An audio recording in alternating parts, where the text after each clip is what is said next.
Olá, galera! Sejam bem-vindos à aula de literatura. Aqui quem vos fala é a professora Heloísa Ferreira. Nosso tema de hoje é Vanguardas Europeias.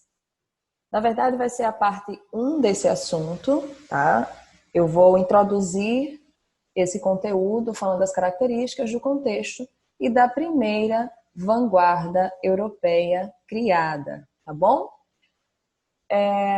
O que a gente deve saber do contexto do Brasil nessa época? É interessante, é importante para a gente contextualizar e entender um pouquinho, até porque as vanguardas também vão chegar ao Brasil, não com o mesmo nome, não com a mesma força, mas na verdade influenciando aí a obra de alguns artistas, né? Pintores, escultores, escritores, enfim, tá?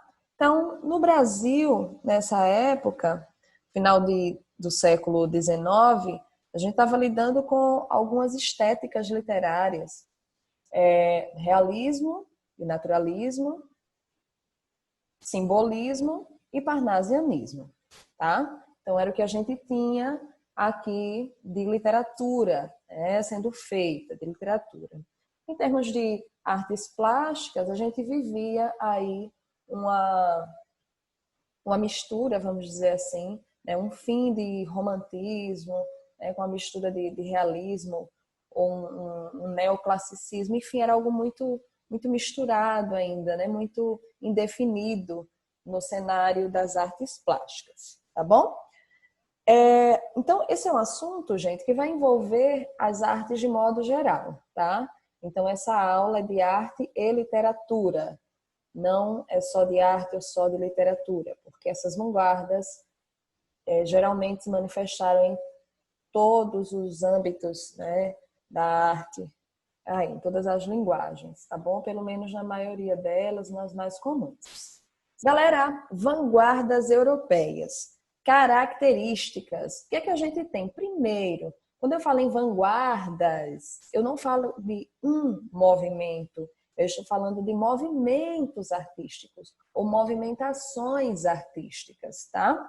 Então, o nome vanguarda, a escolha dele foi muito interessante porque já nos diz muita coisa sobre a ideia que os artistas tiveram naquela época. Então, a ideia era estar à frente do tempo, tá? Então, vanguarda vem de duas palavras em francês, né? Avant-garde, que significa guarda avançada, ou seja, aquela guarda militar, né, que se coloca à frente ali do exército. É a linha de frente, tá?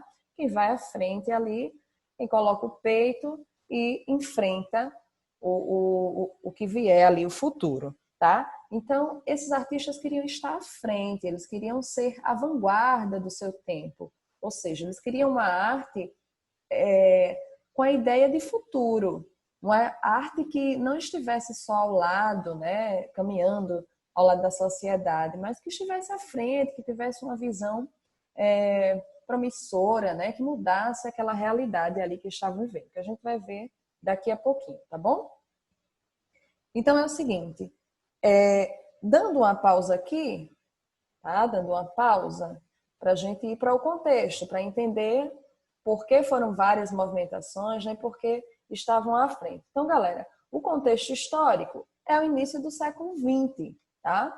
Ó, algumas ideias vanguardistas surgem ainda no final do século XIX, tá bom? Surgem ainda no final do século XIX. Mas, assim, as vanguardas mesmo, enquanto movimentos, estão aqui situadas no início do século XX. E aí, galera, o que é que a gente tem de contexto, né? De coisas acontecendo a nível mundial mesmo, tá? E, mais especificamente falando, Europa, tá bom? Então, ó, Revolução Industrial, tá? E a Primeira Guerra Mundial vai ser o maior acontecimento aqui nesse contexto, tá bom? O maior acontecimento, porque a maior parte das vanguardas se situa dentro dessa Primeira Guerra Mundial e vão fazer crítica a essa guerra. Vocês vão ver que tem um aqui, a que nós vamos estudar hoje, que não faz crítica, pelo contrário, tá? Exalta a guerra. Mas aí a maior parte dos artistas se posicionava em relação a esse contexto de forma contrária, tá bom? Algumas ideologias também surgem nessa época, ou pelo menos se fortalecem, tá? Porque o nacionalismo a gente já tinha tido há muito tempo, né? E muito forte no século anterior, que era o século XIX. Porém, aqui se fortalece, até porque eu estou falando de um contexto de guerra, né? Então, era cada país por si. Tá? Então, cada um luta pelo seu país, nacionalismo, ufanismo, tá? Seu país acima de tudo.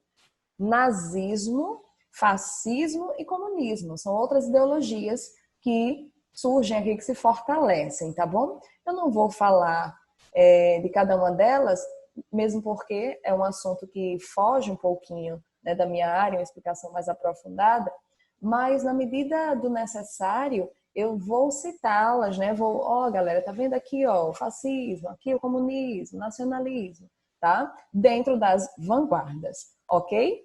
E aí a gente volta para cá, para as características.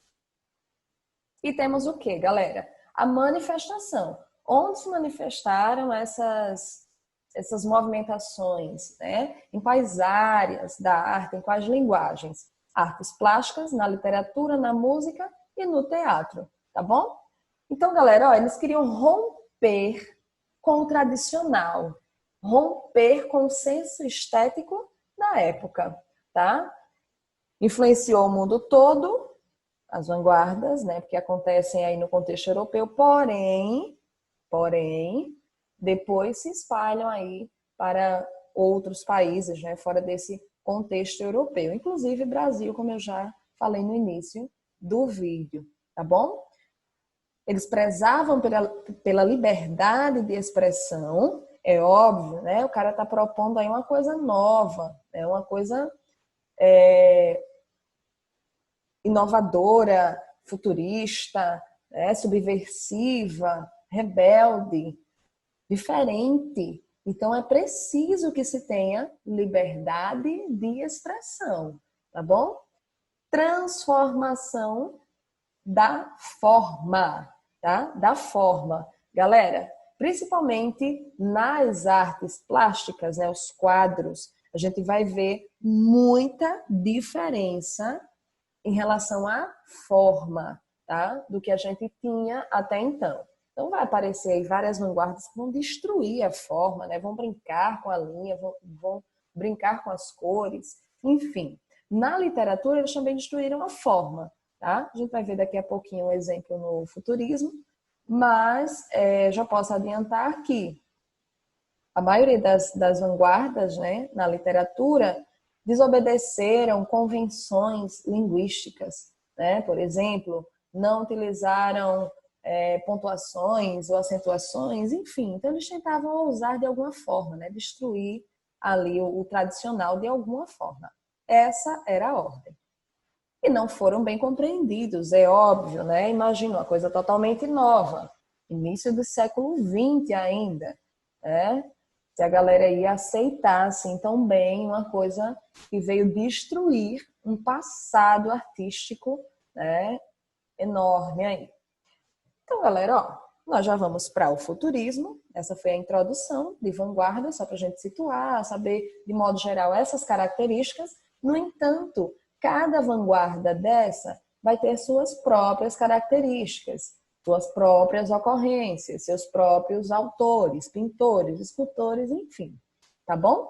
A aula de hoje é pequena mesmo, como eu falei para vocês, é uma aula introdutória. E futurismo é a menor das vanguardas, né? No sentido de características, de autores e tal. Então é bem pequenininha mesmo. Gente, a gente tem o futurismo datado de 1909, tá? Eu acho que é uma das vanguardas que mais tem a data certa, justamente porque surge com o lançamento, né, a publicação do Manifesto Futurista, que foi um baita texto que eu vou mostrar aqui para vocês, né, escrito pelo Marinetti, tá, gente? Marinetti foi o principal artista desse movimento. Inclusive, ele foi o fundador, né? Foi o cara que inventou, que lançou esse manifesto futurista, tá? Ele, junto com outros artistas, tiveram essas ideias futuristas, que a gente vai ver aqui o que que eram, e ele escreveu esse manifesto futurista e publicou numa revista francesa. No entanto, ele escreveu o manifesto na Itália, tá? Então, o futurismo foi uma vanguarda italiana, surgida na Itália, tá bom? Então, ó, Filippo Tommaso Marinetti, tá? Por que eu coloco essa informação aqui sobre esse cara? Porque essa informação vai ser muito importante, vai fazer vocês entenderem algumas características da vanguarda, tá? Então, Marinetti tinha uma ligação política com o fascismo de Mussolini. E, inclusive, vários outros escritores, artistas, né? Ele também não só era escritor, tá? O Marinetti. Vários outros artistas faziam parte do movimento, porém negavam qualquer que fosse a ligação com o fascismo, tá? Inclusive condenavam essa postura do Marinetti, tá? Outros apoiavam, né, ali de forma indireta, não queriam se envolver muito com medo de repressão e tudo mais, mas aí, no geral, a rejeição foi maior do que o apoio, tá bom? Então, gente, ó, enaltecia as inovações tecnológicas, tá? Que é isso? O futurismo é isso, gente. Futurismo é tecnologia, é futuro. Ora, eu acabei de falar aqui no contexto em revolução industrial, né, em novas tecnologias. Então, isso vai ser exaltado no futurismo, que é a primeira vanguarda, tá bom? Então, gente, ó, tem esse terceiro ponto aqui, esse terceiro ponto, valorizava a guerra, as máquinas e a velocidade. Não era só isso, tá? Isso aqui era o principal.